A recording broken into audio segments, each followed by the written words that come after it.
Hey guys, this is Anwar from BFNations.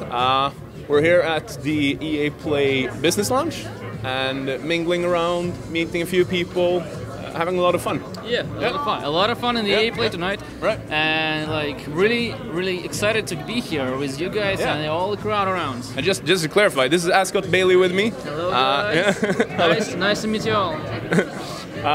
Would you mind introducing yourself, like who you are, what you do in Battlefield? Oh, so for sure. So as Armor said, my name is Ascot Bailey too. I am the editor in charge and as well as administrator of the community in Russia called Battlefield Live. The link is bk.com/bf-live. And like I'm doing like all the administrative stuff, you know, moderating, editing, news, giveaways, and all about community. Also trying to contact devs and to give some feedbacks on them. So like probably I'm the guy who make the general work and probably taking the care about whole community. So, do you want to give some introduction, maybe to the Russian viewers as well in the community, perhaps? Oh yeah, sure. Привет, ребята! С вами Ascot Bailey 2. Возможно, меня знаете из Battlefield Live. Очень рад вас всех видеть. И обязательно заходите на Battlefield Live, ребят. Все-таки ждем вас всех в нашем уютном паблике. И спасибо, что смотрите. Awesome. I got every word. That's okay. So, like to someone who's not in the Russian community, could you just describe it perhaps a little bit, like orient us and give us an idea of how is Battlefield doing in Russia? Because there was a DLC released, right, in the name of the Tsar, so there's been this kind of like Russian addition to BF1. How was it received? How do people look at Battlefield in Russia, just generally speaking? Because obviously you can't speak for everyone, but... Yeah, sure. So like in general speaking, like if you're talking about the Russian community, right. Gotta say, it's insanely a huge one. So like it was originated in the majority of people came like from Battlefield 2 and older Battlefield games. I came myself from Battlefield Play for free like a couple hours ago, like 6 hours probably. And like it goes to like Battlefield 3 and Battlefield 4, our community just, you know, grow multiple times.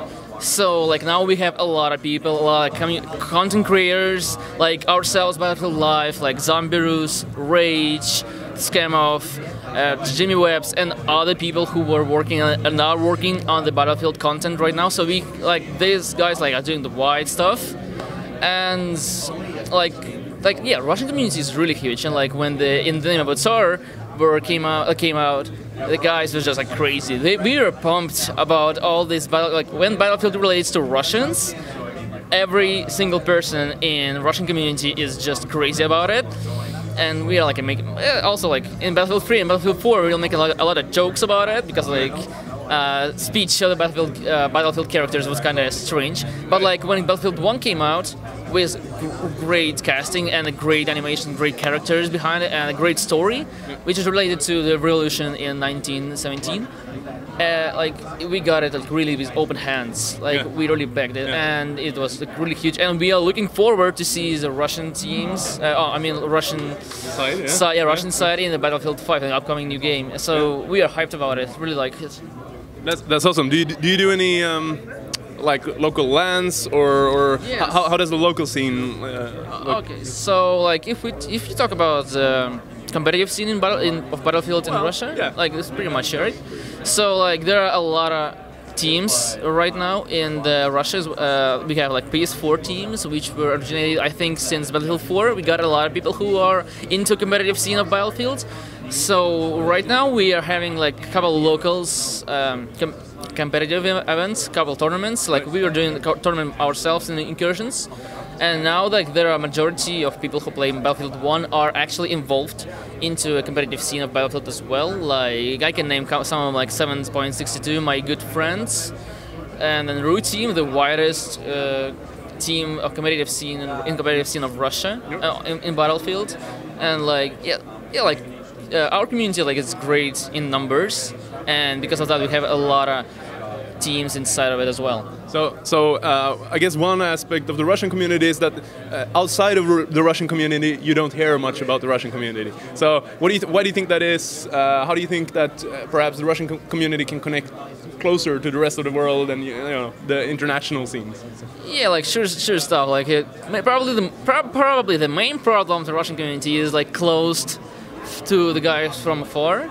And like one of the reasons probably is language barrier. One of the reasons, like one of the main reasons. And another one is probably the outside of promotions. But like in our community, we're doing like as much as we can. So and learn some stuff from outside and encourage people to go outside of Russia. Like not physically, but like in internet. So. Like, and that's like a real thing to work with community right now. So like I just try to get some people outside and have some fun, probably with BFNations as well. For sure. Thank you for talking to us, Ascot. It was really interesting, and I think in all of this, it's really important that we just recognize the people that are managing these local communities, because they are really doing a lot of work, I think, on behalf of the game. So yeah, it made sense to kind of speak to you about this. So really appreciate it. Yeah, thank you so much, Anwar, and thank you so much for watching us as well, guys. I appreciate it.